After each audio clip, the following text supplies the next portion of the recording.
Hi everyone, welcome to another one of our LinkedIn live events called How to Design the Perfect Career Path for Yourself. So, we had a little bit of technical issues before, because of which the live event sort of ended in the middle. So, just to avoid that, I'm going to quickly see if it's working fine and then we're going to begin. And for those of you who are attending these live events that I do for the very first time, how we go about is that I explain to you a topic in depth, and you can ask me any questions that you want in the middle of the event or in the end. And whatever is coming up for you, be open, be honest. And how you can ask is that if you like click on the event, there's like a comment section that appears, or if it is something that you're unable to find, you can just DM me while the event is going on as well, because I do check my phone for questions. Okay. Let me see if we are actually live or we are not live.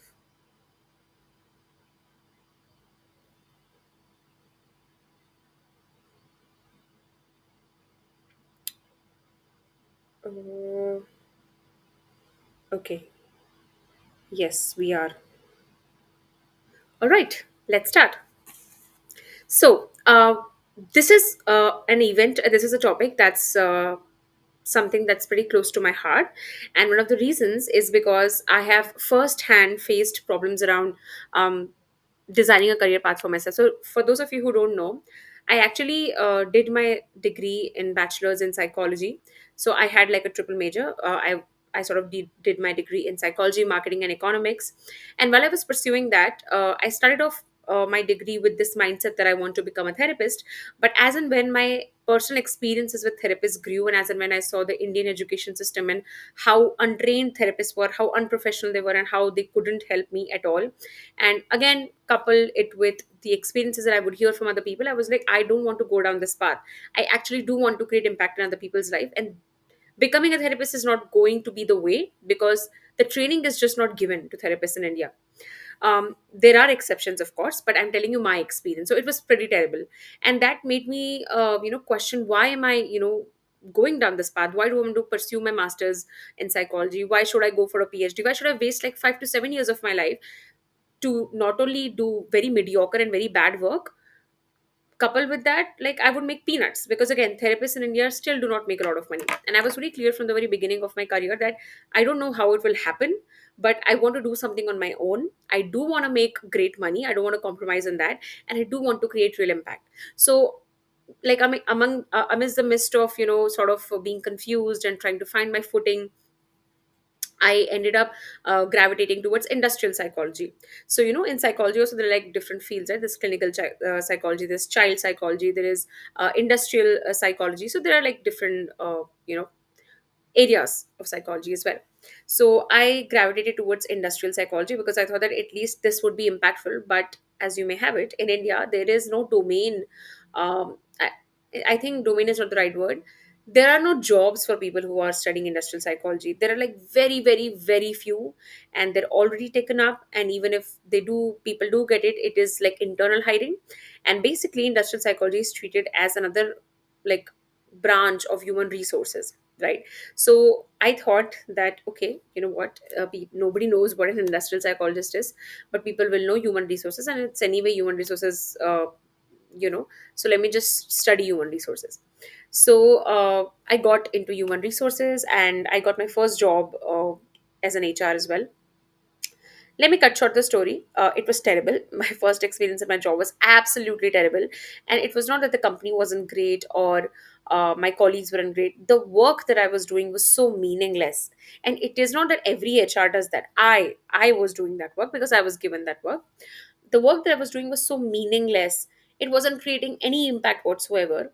And it was so, I would say, mind numbing, that every single day I would wake up and I would do the work, I would go to office, I would come back, and every day I would ask myself, is this it? Like, is this what my career is going to be? Just doing, uh, you know, working myself to death in a field that is creating absolutely zero impact and I don't feel passionate about, right? So, again, the problem was that at that point of time, I didn't know exactly what I want. I knew what I did not want. I didn't want to be a therapist because I definitely didn't want to do mediocre work and being paid poorly. I didn't want to be in human resources, but again, it did pay, right? It paid well, but it wasn't creating any impact. So I had to combine two areas of my life, two areas of my interests, I would say. that is wanting to make good money and wanting to create great impact and working on my own terms. So that's how I stumbled upon coaching. And I actually worked with a coach and I saw really great results in a very short span of time. And over a period of time, when I did more and more work with other coaches, trauma trained coaches, I realized the power of coaching and I realized the power of deep inner work. So I got myself trained as a life coach. First year of my business, I do, mindset work. I do a lot of, work around limiting beliefs and helping people become confident. And the modality was mindset coaching, and again my clients saw tremendous results, and then I wanted to go deeper, and that's how I got into trauma informed work as well. And now I'm a childhood trauma coach as well as an intergenerational trauma coach.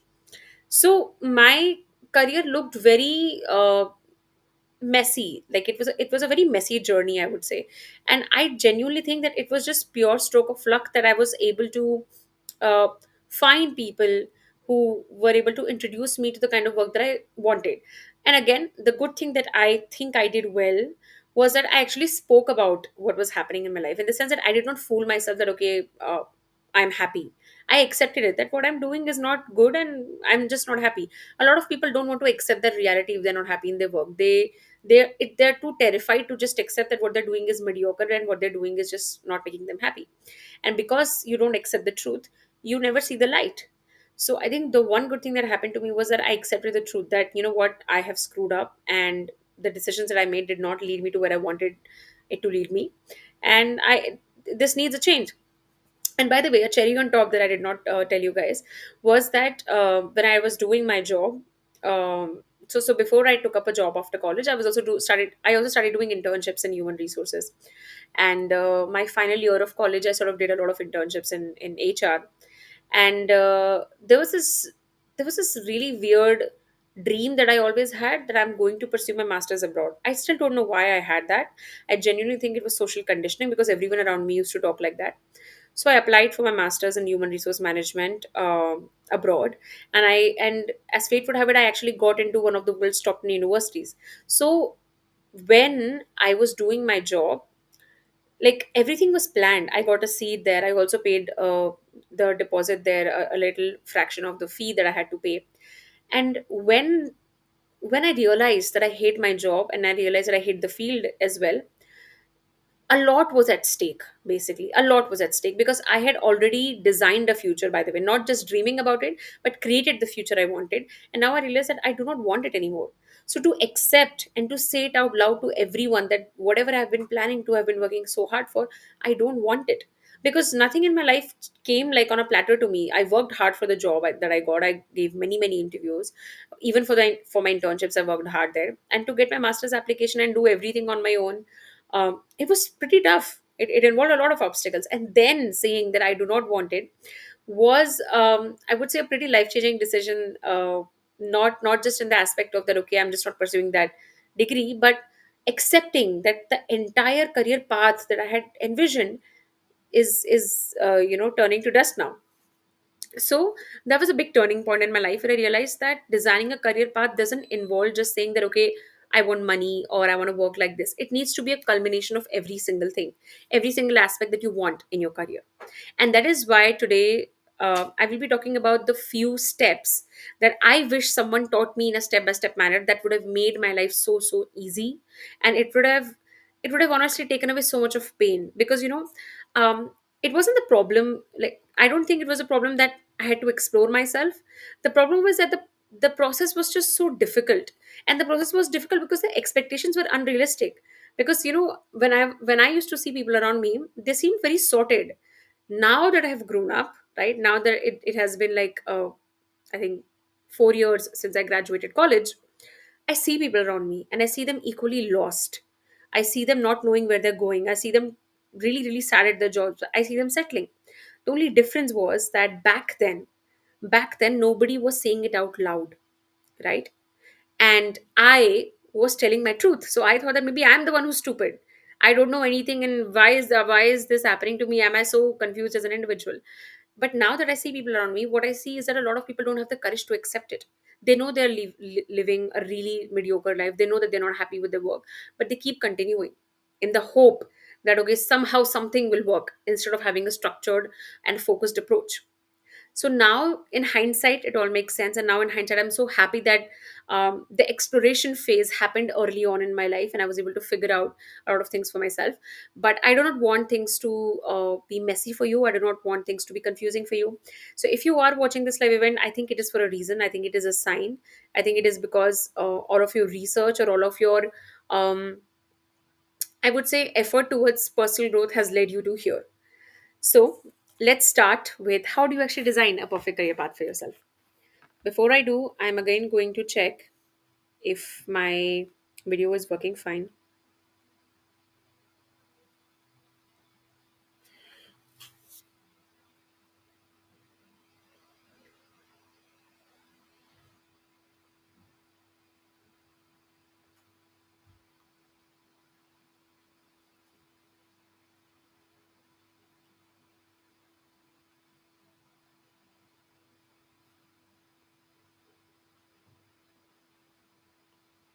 Okay. So I will be answering questions as we go because I have not started yet. So whatever questions you may have, just please mention it in the comment section, or you can send it in my DMs. I'll be happy to answer. Okay, let's start. So what is the step one, right? What is the most basic step? So step one is that I want you to start writing what do you actually feel passionate about. Now, what do I mean when I say that? What I mean is, what is something that comes very naturally easy to you? What is something that you're deeply interested in? What is something that you think would, make you so happy that you would want to do it for free? So, when I thought about this question, for me, it was reading, writing, and talking about personal growth. Reading, writing, and talking about personal growth was so easy for me, and because it was a field of interest of mine. Like, I didn't want to talk about politics all the time. I didn't want to talk about what was going on in the current affair. I didn't want to talk about, you know uh, has India won that cricket match or that match, or no. My field of interest was, how do people think, why do people think that way, why do people feel that way, right? Understanding human emotions. So similarly, what is something that you can talk about, what is something that you're deeply interested in? And this is what we call the exploration of your passion space. Now, how can you go about it is, you sit down and you make a list of what is something that you naturally gravitate towards. And it can be anything in the world. Do not filter yourself. Because back then, I used to think that, and everybody likes personal growth. I mean, what is the big deal? How can this be a passion? And if I would have just accepted it that it was a passion, again, things would have been so easy for me, right? That acceptance that it was my passion led to where I am today. So it doesn't matter what it is. Right now, we are in a day and age where you can make a career out of absolutely anything. Because at the end of the day, what is a career? A career is nothing but a way for you to provide value to the world. In what way you are providing value to the world, it doesn't really matter. For example, people now live stream playing video games, and they make careers out of it. They're making boatloads of money out of it. Some people love like makeup products, so they have become influencers around that, and they've learned how to do that. So the point is, I don't care about what your passion is. What I want you to do is, I want you to be honest. Make a list of everything that you love doing, that you would love to do. And another question that would really greatly help you is that, is there something that you feel passionate about that someone else has made a profession out of? For example, when I used to see coaches, when I used to see, I wouldn't say therapists because I did not have a good experience with that. I would say coaches who used to challenge other people's thinking, coaches who were, who would speak the truth, coaches who would make people think, right? When I would look at them, I was like, oh my God, I can do this for free. I love it so much, the work that they're doing. I love the way they present themselves. I love how they speak. I love how they help. So similarly, if there is someone out there, and that someone could be anything, it could be a relative, it could be a parent, it could be a social media influencer, it could be a senior, it doesn't matter who it is. If there is someone out there and you look at their life, and when I say life, I specifically mean their work, their professional life, and and it makes you go that, oh my God, I can do this for the rest of my life, or what they're doing is so interesting, I would love to do it. I want you to make a note of it, because sometimes we may not understand what our passions are very well, but what we do understand, what we like and what we don't like. So you go with that. Start with what you have. So if there is someone out there who's living your dream career, make a note of it. Now, this is the very first step, and this is going to lay the foundation of your passion. Always remember that it is much, much easier to succeed in your career when you're operating in your zone of genius. And your zone of genius is created when you are very good at your skill set, because you are doing something that you actually love, right? So you can never compete with someone who loves what they do. And if you don't love what you do and you're competing with someone who does, you will never be able to outlast them. Because when someone loves what they do, they can do it for the rest of their life, right? They can spend years perfecting their craft. Whereas if you don't like it, there will come a point where you will lose all interest, where you won't be able to push anymore, where you won't be able to rely on motivation anymore. So make a note of people, of professions that looks like a dream career to you, that makes you feel like, oh my god, this is my dream job, this is my dream business. That's the very first step.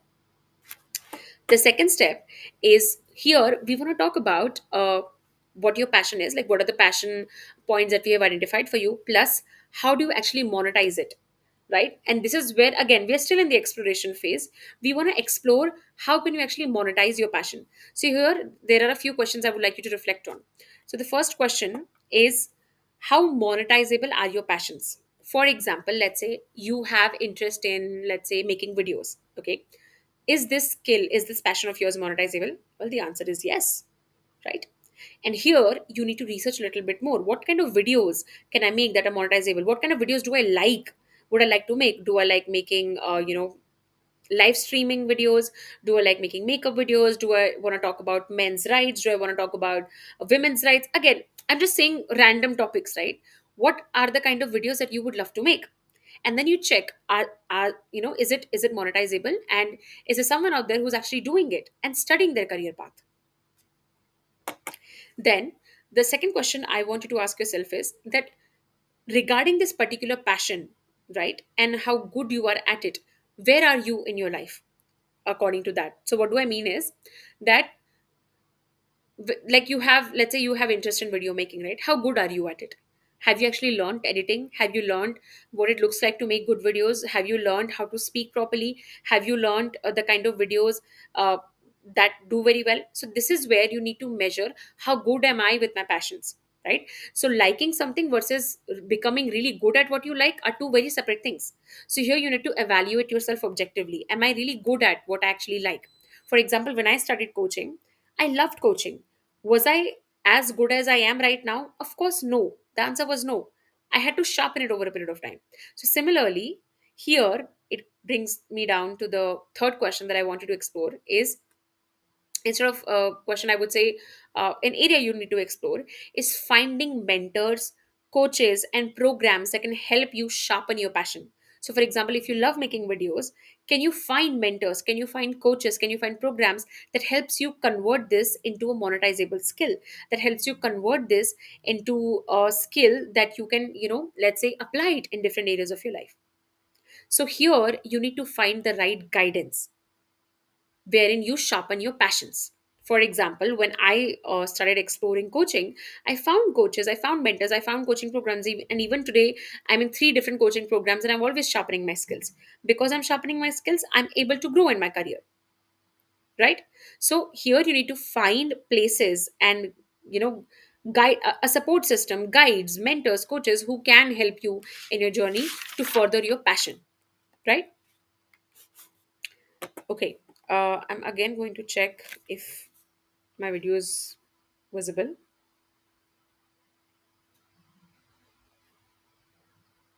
I'm really terrified that I will do an entire live event, and then later I will find out that the video stopped in the middle, because unfortunately it has happened before.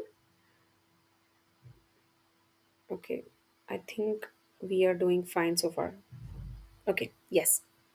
Now, coming back to the next step, here I want you to take a notebook and a pen, and I want you to start writing about certain questions I'm asking you, and let yourself have a free flow writing. Like, do not stop yourself, let it flow. The first thing is, what kind of life do you envision for yourself? So here I want you to think in terms of what kind of life do you actually want in 5 years of time, in 10 years of time. How do you envision your day? Do you imagine waking up at 7 a.m, getting ready for your office and then going there and coming back? Or do you envision, let's say, waking up at 11 a.m in the morning and working, let's say, 3 hours a day, making the money that you want from, let's say, the place that you're living, that you would love to live in?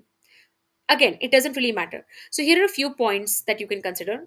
So the first point that you can consider is, do you want a structured life versus do you want a non-structured life? For example, some people love a 9 to 5, some people love a routine, some people love having guidance in their life, that okay, this is what they need to do, versus some people do not want someone telling them what to do. Some people want to be their own bosses. So what kind of life do you envision for yourself in 10 years of time? Do you see yourself taking orders from someone, versus do you think you can be a good boss of yourself on your own? Do you see yourself running a business, or do you see yourself doing a great job?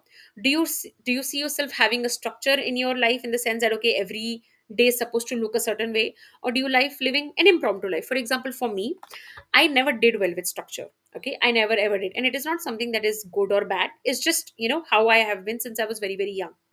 And also because I also grew up in a business family, I never saw like my father is a businessman, right? So I never saw my father um, centering his life around what other people are saying to him, right? He did whatever he wanted to do in life. And we were also encouraged to always do that. Like in my house, we were always encouraged to make decisions based on what you like and what you want versus what someone else is telling you. So I also have a sister, and I think we both do not do very well with authority. We like having our own work. We like dictating how our life is going to look like. We like dictating how our work is going to look like. This is not something that everyone likes. I also know people who like taking orders, who like that okay, you tell me what to do and I will do it. It brings them a sense of calm.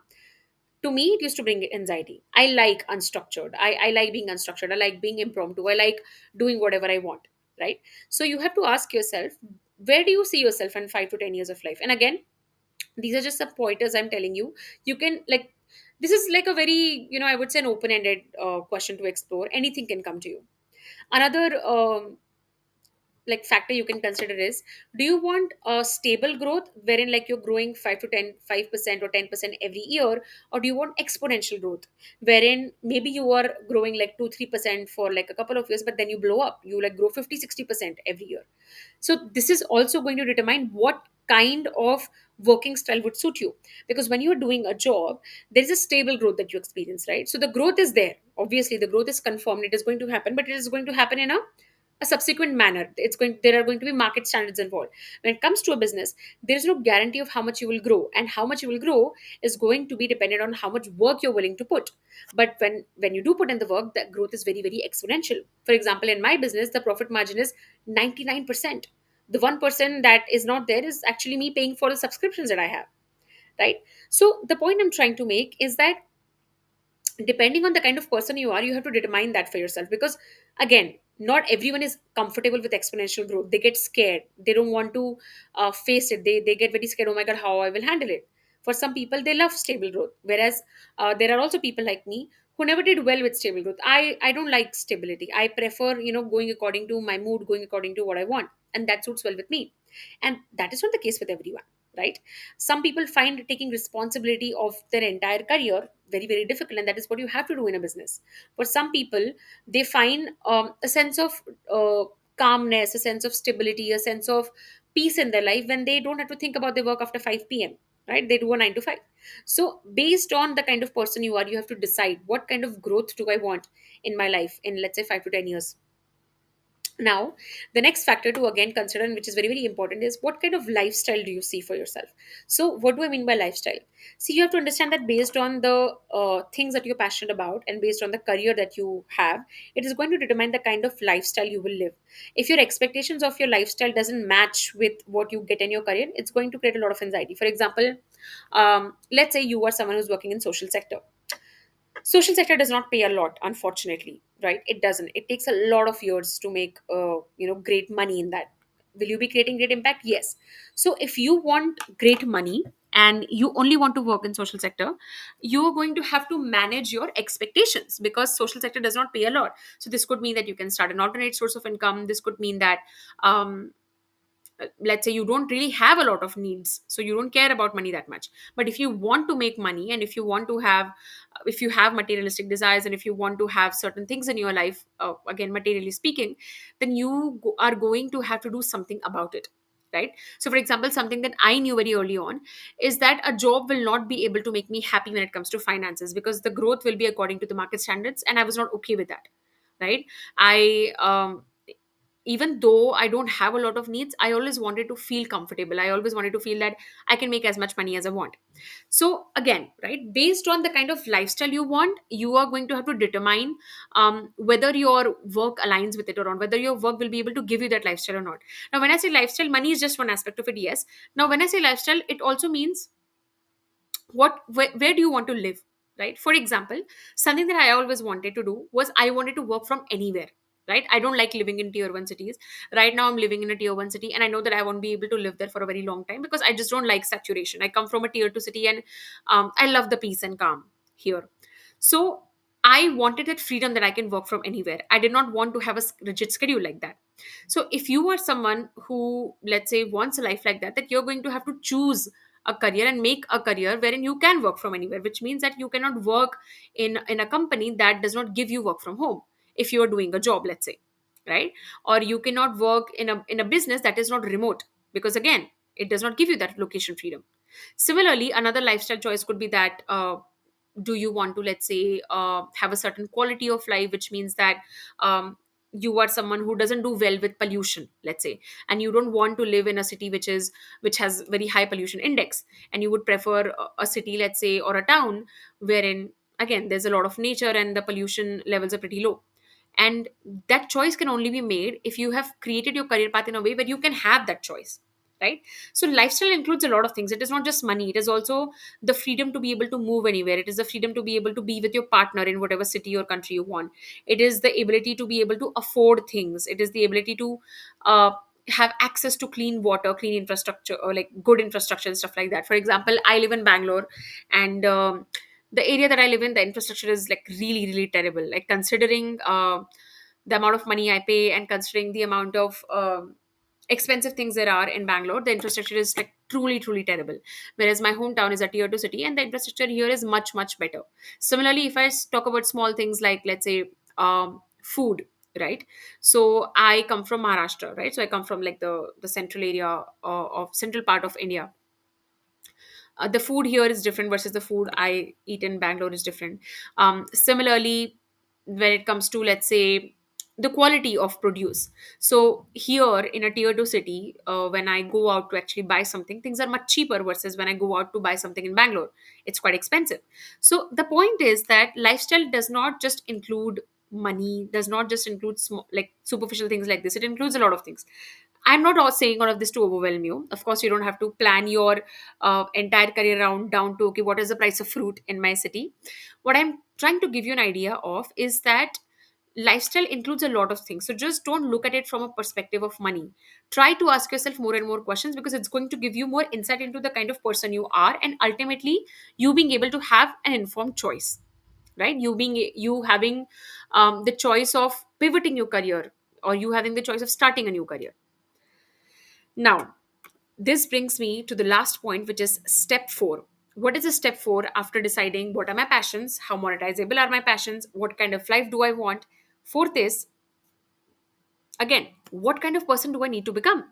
So here you have to understand the gap between knowing and the gap between having is the transformational gap that you have to walk. It's a transformational gap that you have to sort of close. So this means that there are a few things that you're going to have to let go of, and there are a few things that you're going to have to invite in your life for you to actually become the person who attracts the reality that you want. So here are a few questions that you can explore. Is first, what is it that I need to do to bring about this reality? For example, you know that, okay, I want to make videos for a living, and let's say I love making educational videos, and I want to work from home. I want location freedom, and I want money freedom. So now you know all of these things, right? And you also know that what kind of mentor or a coach will be able to guide you to sort of learn all of this. Now you have to ask yourself, what is my next step, right? What is it that I need to do in a step by step manner? So this would mean that, okay, I actually have to sit down and I have to like enroll myself in a program. I have to give myself 6 months to, let's say, learn video editing and learn the art of making videos, learn the art of making monetizable videos. I need to, let's say, buy certain equipments. I need to talk to certain people, right? These are actionable steps that you can take. Now, when you start thinking about it, a few things are going to happen. All of your buried fears, all of your buried emotions are going to come up, and they're going to start telling you, this is not possible, that is not possible, let's not do it. Or maybe old habits like procrastination, lack of discipline, lack of structure in your work. All of these things may come up, and this is where you need to explore, what do I need to let go of? For example, something that you need to let go of when you are sort of embarking on a career path, or building your career from a place of passion, is you need to let go of this disbelief in your body that it will not be, like, it will not happen or it will not be possible. Similarly, what do you need to more invite more of? You need to invite more of patience, you need to invite more of discipline. So again, there are different things for different people that they may need to let go of and they may need to invite. So you need to sit down and you need to ask yourself, what are the things that are stopping me from going after my dream career, and what is it that I need to do to sort of invite in my life so that it can support my dream career. For example, for me, I needed to let go of disbelief, I needed to invite more patience for myself, I needed to let go of my sort of unstructured schedule, and I needed to bring a little bit more structure into my schedule. So similarly, it may look different for each one of you. So you need to really sit down and think about, what do I need to let go and what do I need to invite more of? And this brings me to the last bonus point. After this video, okay, after this video that you have watched, there are going to be two types of people. Okay, the first section of people is going to be action takers. They're going to sit down and they're going to start thinking about, okay, this is what I can do, that is what I can do, and they will start taking action. There's going to be a second set of people who are going to go back to their lives thinking, oh, that's it, okay, I've watched the video, it's not possible for me, this is not going to happen, I just got married, I just had kids, my life is not supportive right now, economy is not supportive right now, this will not work, that will not work. There are a lot of excuses, a lot of fear, a lot of I would say limiting beliefs would come up. And that is what we call unresolved trauma, right? The reason I'm using the word unresolved trauma is because when you have a step by step approach to doing something and you still are unable to do it, it is never some like surface level mindset blocks. It often comes from deep unresolved trauma, like fear of failure, fear of criticism, fear of putting yourself out there, a lot of shame, shame that is hiding, shame that is sort of covering itself as perfectionism, lack of discipline because you think that you don't actually deserve good things. Again, right, there could be multiple reasons. So here you need to actually identify the thoughts and the feelings that are stopping you from actually believing that things can be possible for you, and you need to work on it. And how do you work on it?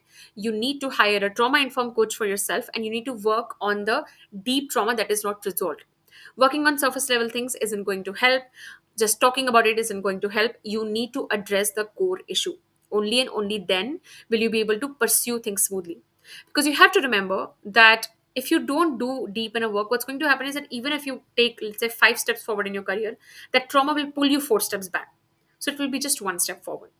So the progress that should just take you, let's say, 6 months, may take you 2 years, purely because there is so much internal resistance, right? And internal resistance is very invisible, right? It will show up as, oh, I don't have time, I don't have money, I don't have this, I don't have that. It will always show up like this. And that is what you need to work on. It is never the how that will stop you. It will always be a, a sense of internal resistance that will make you that will make you feel like things are not possible for you, and that is what you need to work on. I'm a trauma informed coach myself, and I've helped multiple clients of mine pivot their career, help them in career transition, help them go after their passions. So many of my clients have started their one-person business on their side. So many of my clients have sort of pivoted their careers to fields that they never thought they would, purely because we worked on the self confidence, we worked on all the trauma wounds that were stopping them. So, if you're someone who needs help overcoming childhood trauma that is stopping them from going after their full career potential, you can book a session with me. And if you're someone who's simply looking for clarity and confidence and you want to sort of grow in your life, and there are certain areas that you have in your mind that you would like to grow in, again, you can DM me coaching to book a one on one session, and we will work towards your goals. I'm going to see if we have any questions so far, and then we are going to say goodbye for today. Oh, and by the way, I just want to mention that I have a free boot camp called Healing Childhood Trauma. You can sort of find it in the LinkedIn bio, or if you don't know how to find it, you can just DM me boot camp, and I would love to share that with you. That boot camp is pretty helpful because it's going to sort of give you like a very deep picture into what is stopping you, what kind of person you are, and what is it that you need to heal.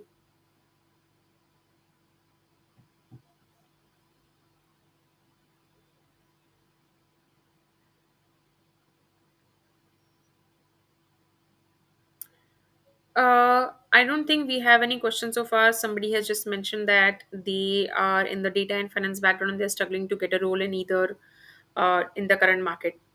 So for this, I have something to say. The market that you think you are talking about doesn't actually exist. Okay, your market, and again, I don't know how many of you will understand it.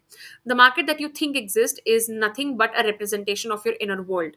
So whenever you see a lot of hurdles outside of you, it is because they're a reflection of what is inside of you, right? There could be multiple limiting beliefs, there could be multiple trauma wounds that are stopping you from actually moving forward, right? So I would again encourage you to do deep inner work, encourage you to work on yourself to see opportunities appear. So you have to understand the difference between people who get things in their life versus the ones who don't is not that they are somehow lucky. Opportunistic people are able to get things in their life because they are able to create opportunities, and you can only create opportunities when you're able to focus on your career and your trauma wounds are not stopping you. So you want to move forward and your trauma wounds keep coming, like taking you back. So whenever you say that things are not working out for me, it tells me is that there are things that you haven't worked on from inside, right? Whenever we put our locus of uh, you know interest outside of us, that okay, market is bad, this is bad, that is bad, it means that there is something inside of us that we are not paying attention to, something inside of us that we are running away from. So you need to come back and you need to bring your focus to yourself and you need to ask yourself, how have I deepest fears? What will happen if I don't get a job? All of this will bring up a lot of dark feelings, which is what you need to work on. Because often the things that we run away from are the things that are actually standing in front of us. All right, so we don't have any questions so far. Thank you so much for watching this video. And if you have any questions after watching this video, you can sort of put it in the comment section of the YouTube channel, or you can again just DM me. I also have a free community called the Safe Space, wherein I send audio coachings every single day. I send a lot of write-ups there. If you're interested in personal growth and if you would love to get your mind challenged, then that community is for you. Thank you for joining. Bye bye.